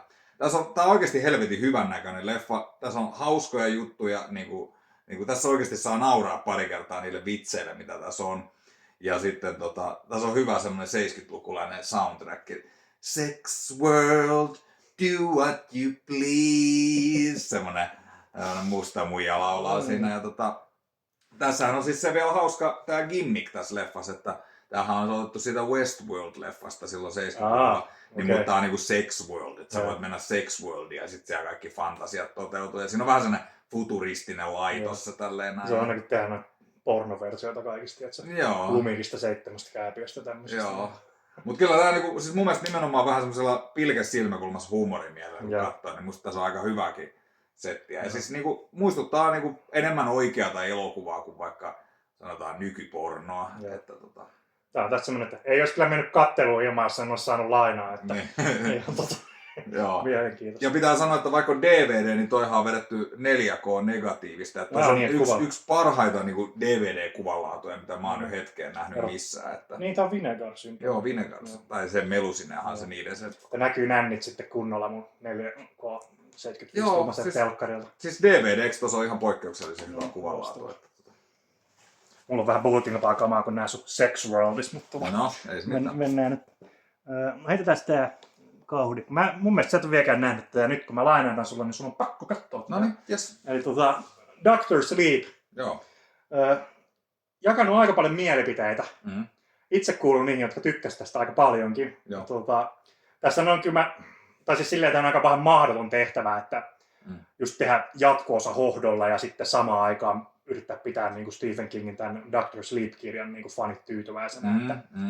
Mutta mun mielestä tämä Mike Flanagan niin onnistuu aika hyvin siinä. Että kyllä mä ymmärrän sen osittaisen kritiikin, mitä tämä on myös saanut, mutta sitten mulle tämä toimi kyllä tosi hyvin. Että Evan McGregor vetää tosi kovan roolisuorituksen. Tässä on pari aikaa, ei tämä nyt silleen pelottavaa mun mielestä, mutta tässä on pari semmoista tosi niin kuin creepy kohtausta, mitkä jäi niin kuin ihan mieleen kummittelemaan niin kuin sen katsomisen jälkeen. Ja se on mun mielestä itsessään jo aika kova saavutus. Ja tässä on mun mielestä tämä Director's Cut kanssa. Että mitä mä oon ymmärtänyt, niin kannattaa katsoa jopa se mieluummin kuin se theatrical. Siinä kun me vielä paremmin syvennytään niihin muutamiin hahmoihin ja se saa vähän niin kuin... On tää pitkä muutenkin, mutta siis näin ainakin on osattu sanoa, että se Director's Cut on jopa parempi kuin tää alkuperäinen. Joo. Siis kiinnostaa ehdottomasti kaikki King-filmatisoinnit kiinnostaa. Joo, tässä on nyt just Stephen King's. Mä huomasin, että Stephen King's Dr. Sleep. Tässä ei niin mainita tässä kannessa Mike Flanagania esimerkiksi missään. No, en mä tiedä, onko se semmoinen niin nimi, mitä tällaiset kauhufanit tietää. Että Stephen King on semmoinen aika mainstream-nimi kuitenkin siinä mielessä. On tää nyt ihan hirveät niin painolastat niin hartioillaan tällä leffalla. Mun mielestä siihen nähden niin tää oli varsin onnistunut. Mun mielestä tuo Flanagan on ihan onnistunut nykykauhun tekijä kyllä. Ja nyt jos Flanaganista jotain sanotaan tällä ihan side noteina, että jos joku ei ole nähnyt, niin ja sunkin kannattaisi katsoa, että vaikka et nyt sarjosta silleen tykkääkään, mutta Netflixissä tuli muutama vuosi sitten sellainen minisarja, tämä Midnight Mass, joka on mun mielestä siis ihan jopa 5/5 tavaraa, että se on niinku, ei ole silleen kauhua, mutta semmoista tosi filosofista ja niinku, että siinä on paljon ajatusta ja pitkiä monologia ja kaikkea tämmöistä. Ja jos sitten mua uskon, niin uskokaa sitten vaikka Red Letter Mediaa, missä molemmat Jay ja Mike antoi ihan kans niinku glowing recommendations, että se kannattaa ainakin. Jos se ei ole Flanaganin silleen tuttu, niin se kannattaa katsoa. 6 jaksoa vaan, niin ehkä säkin jaksat. Joo, kyllä. Mä oon vähän suunnitellut, että se pitää jossain vaiheessa kyllä tsiikata. Mutta toi tää on kans kiinnostanut pitkään. Et ei oikeastaan, en tiedä miksi ei tullut katsottua. Sitten sä olit pyytänyt multa lainaa Highlander. Tässä nyt on se, että tietysti sulla on iso telkkari Future-filmin 2000-luvun alun DVD. Tässä voi olla nyt sitten se kuvanlaatu ei välttämättä ole ihan paras mahdollinen. Mutta on tovi aikaa, kun mä oon viimeksi nähnyt tämän Highlanderin. Mä en ole ikinä nähnyt, mikä on vähän silleen, että mulle kuitenkin uppoo tommoinen fantasia urpoilu. Voi olla, tai luulen viihtyväni kyllä. Mutta tämmönen fantasia action klassikko. Lambertin tää iso breikkaus tuolla Amerikassa ja sitten Sean Connerykin tässä, mutta on kyllä toisaalta itselläkin niin pitkä aika viime kattelusta, että ei oikeastaan sen enempää kommenttia tosta, mutta siitä saat Highlanderin. Sitten on näitä yllättävän paljon. No, heitetään nyt tähän väliin. Sä annat mulle kaiken näköistä tommoista, mikä nyt ei välttämättä ole ihan mun kuppiteetä. Mä en tiedä, tää ei varmaan ole sun. Mä en nyt ihan 100% että sä nähnyt tätä, mutta Blue Valentine. En ole nähnyt. Okei. No, tää on tämmönen ihmissuhdedraama, että ei ole ihan sun mutta mä puolustan tätä sillä, että siis tää on todella niinku, tää ei todellakaan ole mikään hyvän mielen elokuva. Tää on tosi Yes. Valitelee iloisen kesäpäivän. Joo. Mutta siis tää on niinku, jos tai lähes kaikki meistä on tietysti joskus kokenut niinku jonkun eron ja tämmöisen niinku ihmissuhteen hajoamisen. Niin tää kuvastaa sen niinku, sen fiiliksen niinku täydellisesti. Niinku todella semmoinen, tiedätkö, että tässä on vähän semmoista epäkronologista kerrontaa, että ensin rakastuu, tai siinä näytetään välistä, niinku, että kuinka he tapaa ja rakastuu, ja sitten, että kuinka se ihmissuhde niinku hajoaa sitten loppupeleissä. Että se on niinku tämmöinen tosi draamapitoinen leffa, ja mun mielestä Ryan Goslingin yksi parhaista roolisuorituksista. Joo, se on pääosa. Siis tää Michelle Williams nyt on aina hyvä. Joo. Aina hyvä. Kyllä mä luulen, että sä voisit tästä ehkä jopa tykätä. Tää ei ole mikään romanttinen komedia. Far from it. Että ei välttämättä kannata niinku minä deitti-iltana kyllä tätä katsoa silleen, jos haluaa pitää hyvän fiiliksi. No ei. Joo, ei, mutta katsotaan mielenkiinnolla. Ainakin varsinkin tälleen lainattuna, niin ne on aina jotenkin kiinnostavamman semmoisen niin, mä tiedän, että sä tuommoista katon muuten, niin nyt silleen pako edes. No, mutta sitten viimeinen ainakin näistä mun lainoista sulle oli itse asiassa, sä olit tätä pyytänyt, mutta Network, olisiko tää ollut suomeksi aikanaan käännetty Kasvot kuvaruudussa. Tää on siis brittiläinen DVD. Helvetin hyvä 70-luvun tämmönen mediasatiiri. Oikeastaan niin kun, tää on niin kun satiiri semmosesta niin kun tavallaan uutistoimituksesta 70-luvulla ja millä periaatteella uutisia tuutataan ja mediaa ja näin, mutta siis vaikka tämä on niin kuin tosi spesifisti siihen tiettyyn 70-lukulaiseen uutismaailmaan ja siihen mediameininkiin Amerikassa, niin mun mielestä tämä on ihan vitu hyvin aikaa kestänyt. Siis tätä voi soveltaa tosi laajasti niin kuin mediaan ylipäätään. Että tätä joo, toi kiinnostaa kovasti. Ja tässä on niin kuin just semmoista, niin kuin, tosi hyvin just semmoista, että äijä saa hermoromahduksen uutislähetyksessä ja silleen I'm angry as hell and I'm not gonna take it anymore ja alkaa vittu suoltaa, tiiätsä, että vittu kaikki ihan perseestä niinku sanoo miten asiat on. Mut sit siitä tehdäänkin se juttu, että hei, tätähän jengi alkaa ollut katsoa. Sano joka viikko, miten asiat on. Ja sit se alkaa mennä, tiiäksä, sellaiseksi, että siitä tulee niinku tietosta. Ja sit se menettää sen merkityksen. Niin, ja sit se on semmoista niinku, sit niinku tavallaan semmosesta hetkellisestä tunteiden purkauksesta ja semmoisesta hyvin sanotetusta viestistä tuleekin semmoista populismia ja tiiäksä sellaista. Tuossa on jo yksi Black Mirror-jakso kyllä napannut aika suoraan just ton. Ne on eri kontekstissa, mutta on ihan saman niin kuin pointin tossa. Ja tässä on kyllä hyvät näyttelijät, Faye Dunaway ja William Holden ja Robert Duvall ja näin. Pitkään pitänyt nähdä, mutta ei ole tullut missään vastaan. Tämä on just tommonen 70-luvun hyvä amerikkalaiset leffanteko. Mulla on näitä nyt vähän enemmän. Joo, heitetään näitä tälleen sarjatulella. No. Seuraava, mun mielestä sä oot tätäkään nähnyt. The Gentleman. Se Guy Ritchien muutaman vuoden takana. Sehän on, Guy Ritchie on tässä viime vuosina on vähän ollut semmoinen hit or miss, että tullut aika paljon kaiken näköistä. Ei ole kaikki kovinkaan hyviä, mutta tää oli mun mielestä niin kuin tosi positiivinen yllätys. Että vähän semmoista snatch-henkistä, ei nyt ihan samanlaista, mutta kuitenkin sellaista hyvää sanailua ja tosi nopeita semmoisia leikkoja. No mistä se äijä on tunnettu. Niin aika yllättävän hauska leffa, että nauroin ääneen useamman kerran. Että tässä on just varsinkin toi Colin Farrell, semmoisen nyrkkeilyvalmentaja, niin pääsee kyllä heittämään tosi kovaa settiä, että nauroin ihan ääneen. Että kyllä mä luulen, että tää voisi upota sulle. Kyllä tää on paljon mun mielestä näistä Ritchie-leffoista saanut kehuja. Joo, ainakin näistä viime vuosien teoksista niin ihan ylivoimaisesti paras musta. Joo, mä oon kova Snatch ja puuta heinää fani. Sitten 3 vielä. Heitetään nyt tääkin. Mä en tiedä, onko tääkään nyt ihan sun juttu.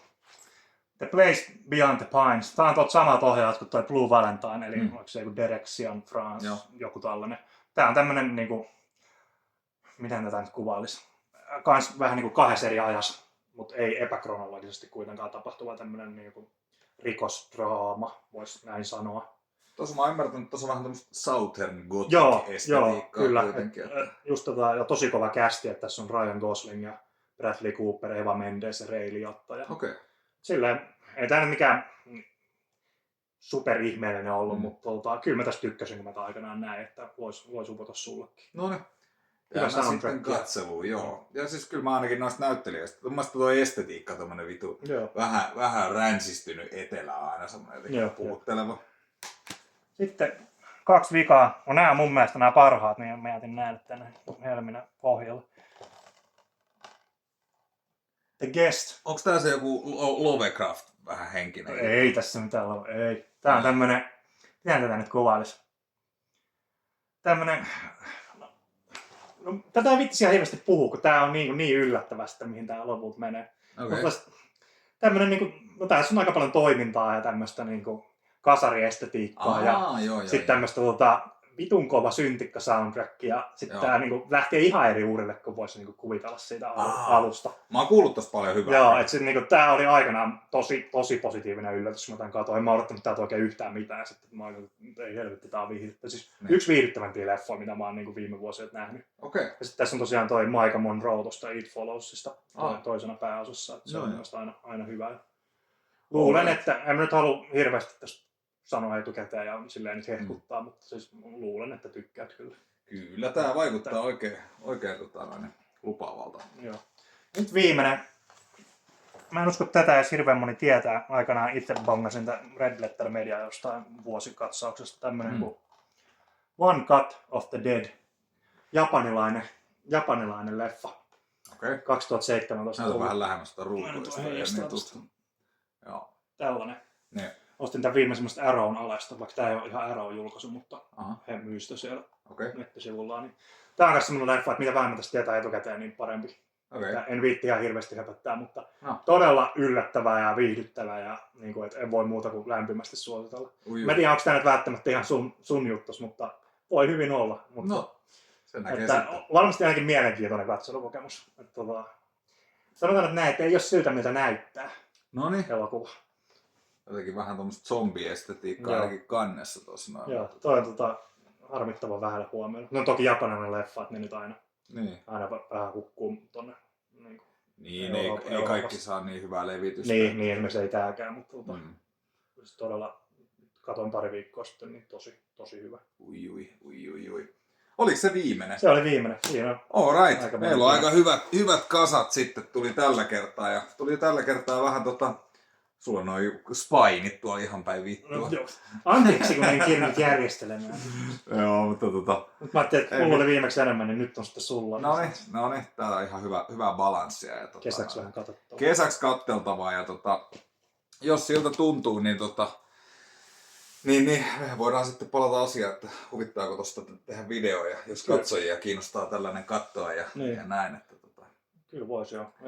Tuossa nyt sen verran katsottavaa, että menee varmaan vähän aikaakin. Niin, siihen mennessä niin mäkin olen kerennyt ehkä ostaa jotain lisää, mitä voisi lainoilla. Kyllä, sitä aina jotain tulee. Tarttuu mukaan. Mutta katsojat on ollut, ne ketkä on tänne asti katsonut, niin aika kovia tyyppejä, koska tunti 20 minuuttia meni just äsken mittariin. Olisi voinut katsoa joku leffan tässä ajassa, kun te kuuntelette, kun 2 vitu urpoa herättää. No hei, ei nyt aleta niitä kaikkia niinku haukkumaan. Läppä. No niin. Ei mitään, mutta palaillaan asiaa ja kiitos kattelusta ja jättäkää kommenttia elokuvista tuonne kommenttikenttään. Se on tältä erää. Moro. Moro.